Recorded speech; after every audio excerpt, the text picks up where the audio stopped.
Hello, this is Karen May, and today we're going to talk about the chapter on leadership from my Bible study, Be Not Afraid.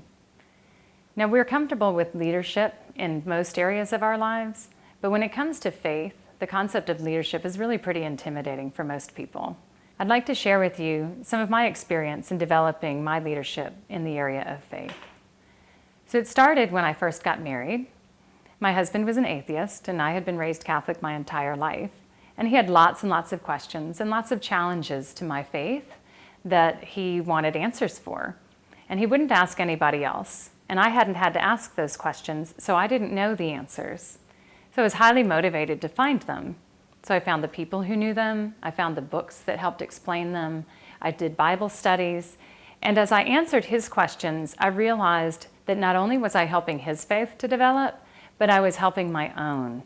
My faith was deepening. It was becoming much more personal and much more intimate in ways that I'd never anticipated. So I was kind of pushed into this leadership by my husband because he wanted these answers and I was the one he was comfortable coming to.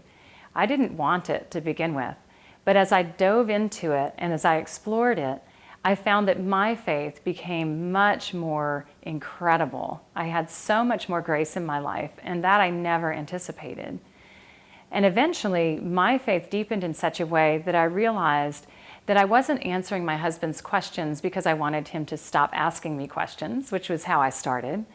But I was answering them because I had this faith and this gift that was so wonderful that I couldn't wait for him to have it. And it would be crazy and selfish of me not to want this for him. I had this wonderful relationship with God that was too good to miss. And so not only did I want this for my husband, but I wanted it for everybody else that I knew. And so my leadership began. Now, we can have concerns about telling people what to do and telling people what to believe, but that's not what leadership is. It's instruction, or at the worst, it's dictatorship.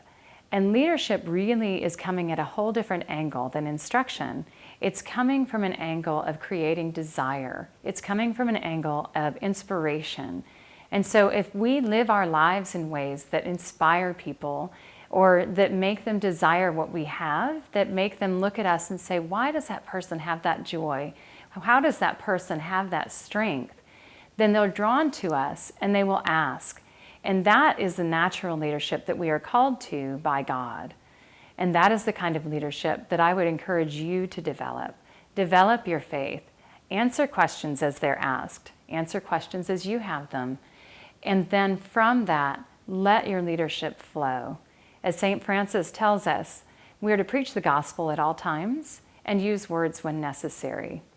When we have a beautiful relationship with God, when we have a love for Christ that spills out into the world, people are drawn to us, and through us, they are drawn to their Creator. That's the most beautiful leadership there is. I thank you so much for doing this study, and I hope that it has blessed you. Thank you for listening, and be not afraid.